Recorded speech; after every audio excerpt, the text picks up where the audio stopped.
वचनम पुंसां जलस्नानं दिने दिने सकृत गीतामृतम स्नानम संसारमलनाशनम। प्रतिदिन आमरा जले स्नान करी निजेके परिशुद्ध करार जन्य, किन्तु केउ यदि गीतार गंगा जले एकबार स्नान करते पारे तार जीवनेर समस्त मलिनता थेके से मुक्त हो जाबे। तृतीय अध्याय 2 नम्बर श्लोक, द्वितीय श्लोक। बामी श्रेणेव वाक्येन बुद्धिं महसीव मे तदेकं वद निश्चित्य जेन श्रेयम अवाप्नुयाम।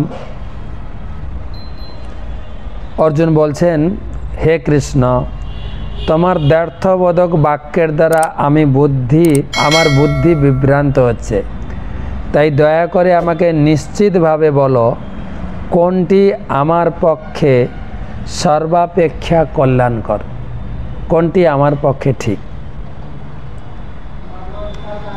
তো আমরা গতকালকের শ্লোকে শুনেছিলাম অর্জুন প্রশ্ন করেছেন যে আমি ভক্তি করব, তাহলে আমাকে কোনো কাজ করতে হবে না। আবার ভগবান বলছেন তুমি যুদ্ধ করো, তখন অর্জুন বলছেন তুমি আমাকে একটা করতে বলো, এক যুদ্ধ করব না হলে ভক্তি করব, কাজ করব না হলে ভক্তি করব। দ্ব্যর্থবোধক দুটো কাজ কেন বলছো? হ্যাঁ, তুমি আমাকে বিভ্রান্ত করছো। তো একবার বলছো ভক্তি করো, একবার বলছো সংসারে কাজ করো, আমি কোনটা করব? তো এই নিয়ে আমাদের ভিতরে দ্বন্দ্ব বাঁধে।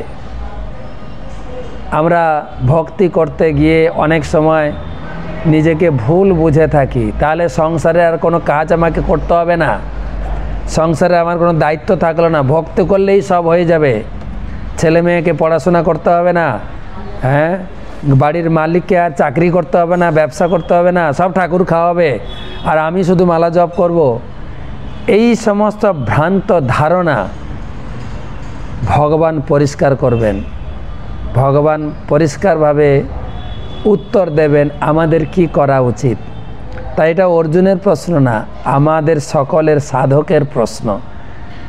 আমি ভক্তি করব, কিছু কাজ করতে বললে আমি তো মালায় আছি, মালা জপ করব, আমি কেন কাজ করব? কাজ করব তো মন্দিরে এলাম কেন? বিভিন্ন ধরনের আমাদের ভিতরে ভুল ধারণা, ভ্রান্ত ধারণা ঢুকে যায় ভক্তি করতে গিয়ে। তাই ভগবান এই অধ্যায়ে তিনি পরিষ্কারভাবে বলবেন ভক্তি করো, সেই সঙ্গে তুমি সেবা কাজও করে চলো।